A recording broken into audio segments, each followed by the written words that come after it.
Pag-usapan po natin refund.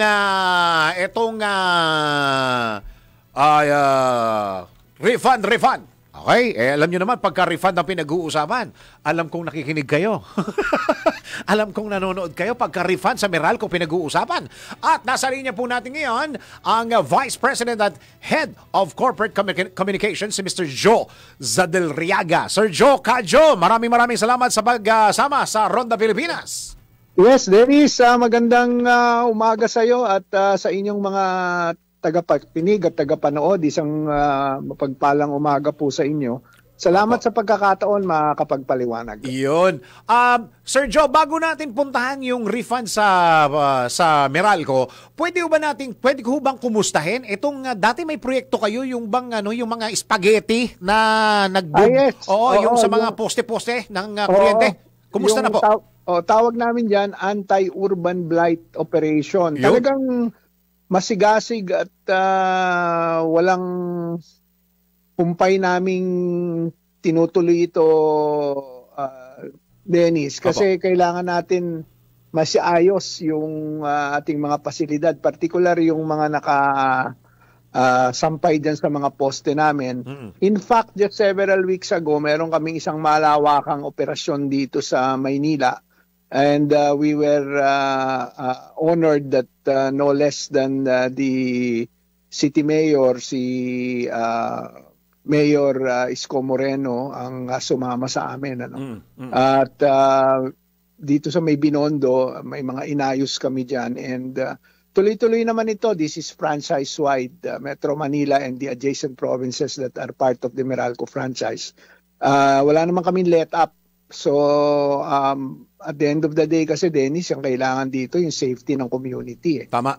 Hindi natin maaaring pagsawalang bahala, no? Lalo na pagkaligtasan na ng publiko at ng ating mga minamahal na kababayan ang involved. Okay.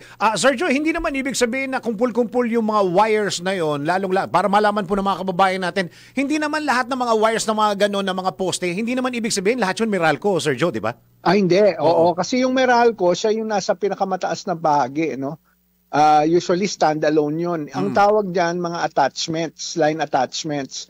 Unfortunately, Dennis, nung nag-pandemic tayo, syempre, medyo kinailangan muna nung mga tao natin na marami sa mga tao natin na limited yung kanilang paglabas. Ang nangyari, dahil tumaas yung pangangailangan sa communications, dahil nga nakakulong yung mga tao sa bahay, naglatag ng kung ano-anong mga linya yung mga hindi na rin nagpaalam sa amin at maging sa local government units. Tapos, nung tapos na yung pandemya, iniwanan. Babae. So, yung mga ganong kable, unang-una, nagdadagdag ng weight yan eh. So, kaya makikita mo parang mga spaghetti wires na basta na lamang iniwan doon. So, yan yung naging saninong aksidente kung matatandaan mo. I think several years ago, 2 years yata yung hindi ko nagkakamali. Doon sa Binondo. Sa Binondo, oo. Dahil doon sa weight, no, nung mga linya. So, ayaw na natin maulit yan. Awa ng Diyos, wala na naman nangyari uling ganyan. So, inaayos natin. We're putting things in the proper order. We are making the campaign very aggressive. Alisin natin talaga lahat ng mga unauthorized na wires. Kaya sabi nga nagpasalamat kami kay Mayor Isko nung sinabi niya na i-clear muna yan sa Meralco bago pumayag ang city administration na magbigay ng permit. Kasi kami nakakaalam Tama. kung ano diyan yung legitimate at ano diyan yung parang colorum na basta na lang naglagay diyan. So tingin naman namin nababawasan na, Dennis. Oo. At hindi lang open kayo sa Maynila, kahit sa ibang mga syudad, Sir Joe. Yes. Sabi ko nga franchise-wide dito, Metro Manila at yung mga karatig na probinsya na sakop ng aming franchise. Iyon. Okay. Sir Joe, kami po ay napatawag dahil hanggang ngayon pala may mga biktima ng mga click the link na mga refund na ito. Ang dami pala nito. Oo, alam mo, nag-issue nga kami ng scam alert. No? Sabi namin doon sa advisory namin, Opo.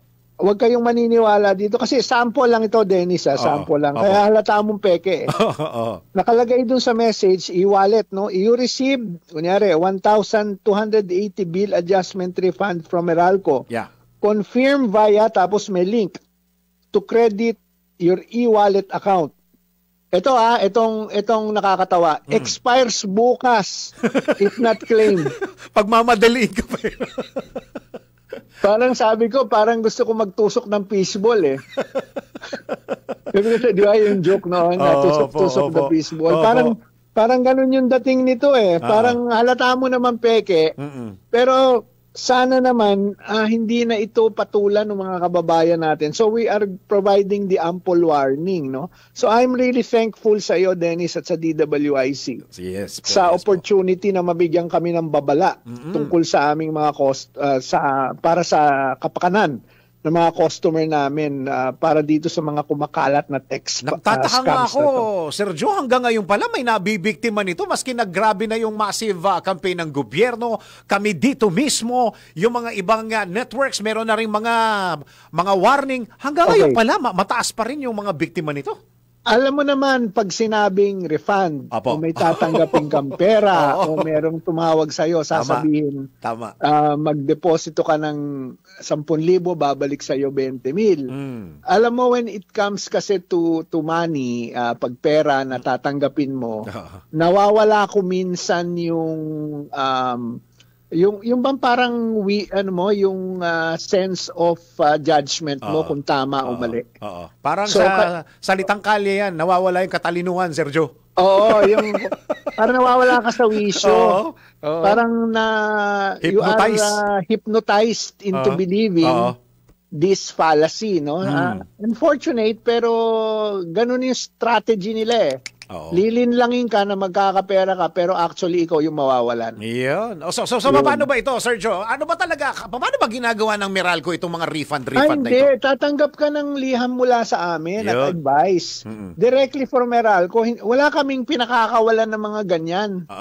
At saka kita mo naman sa language, Dennis, na peke-peke eh. So hindi kami titigil. We just really need to continuously explain this to our customers, to the general public.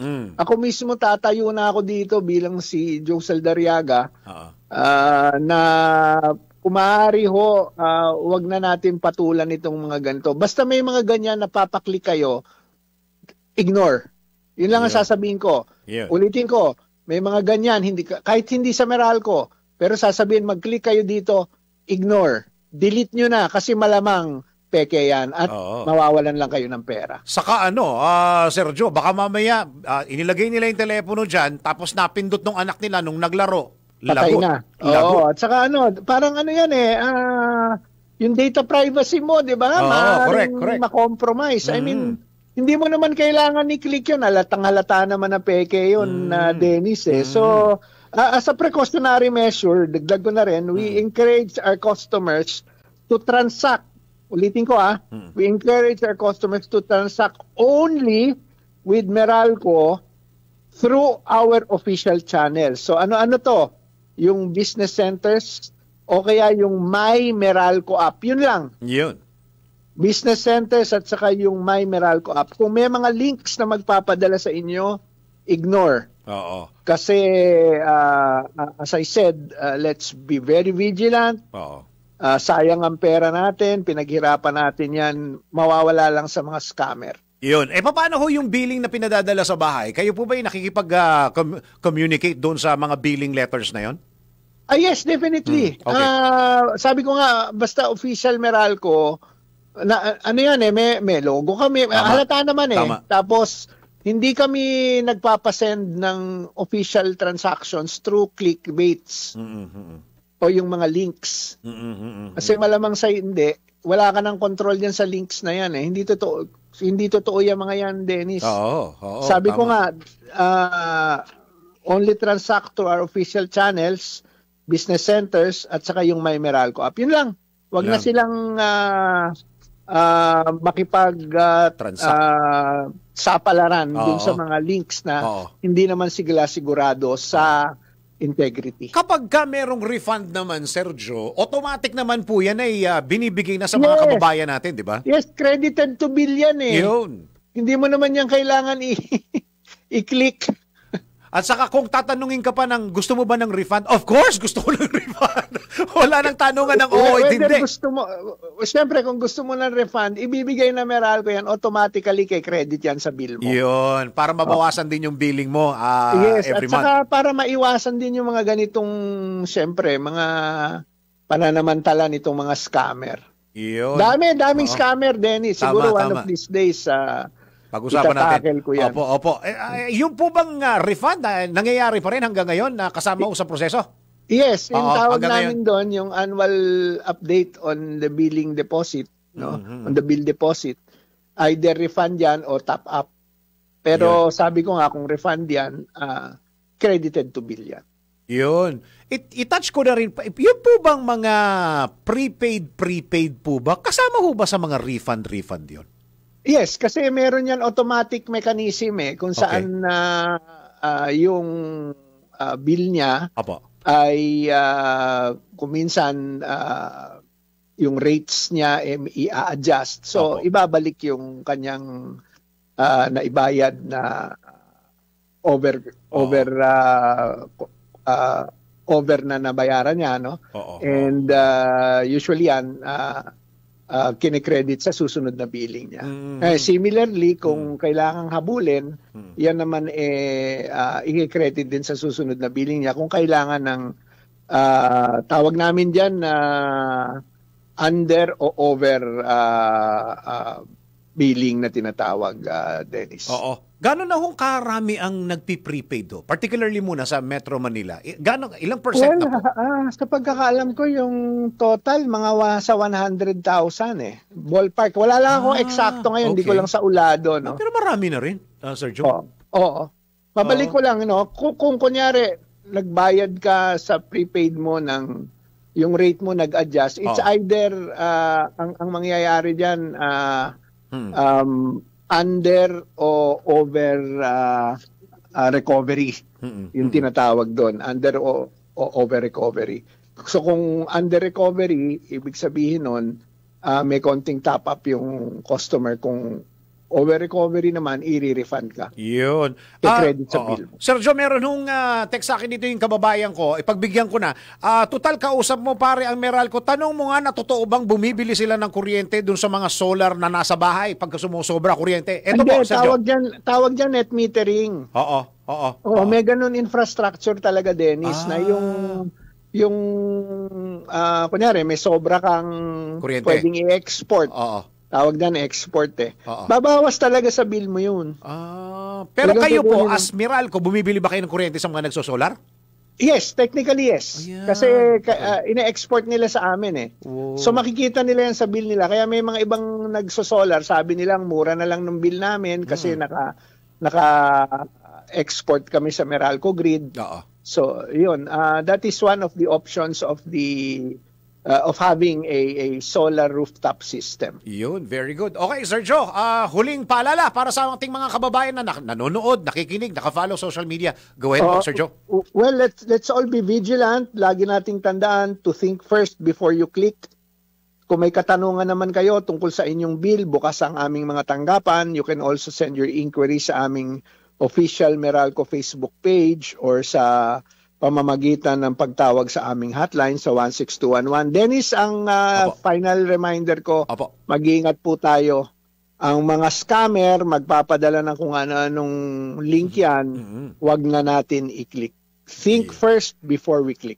Iyon. Sir Joe, maraming salamat po sa oras na binigay niyo sa DWIC po. Salamat sa DWIC. Katuwang niyo lagi sa public service ang DWIC. Maraming salamat. Thank you very much, Vice President and Head of Corporate Communications, si Sir Joe Zaldariaga. Ronda Pilipinas!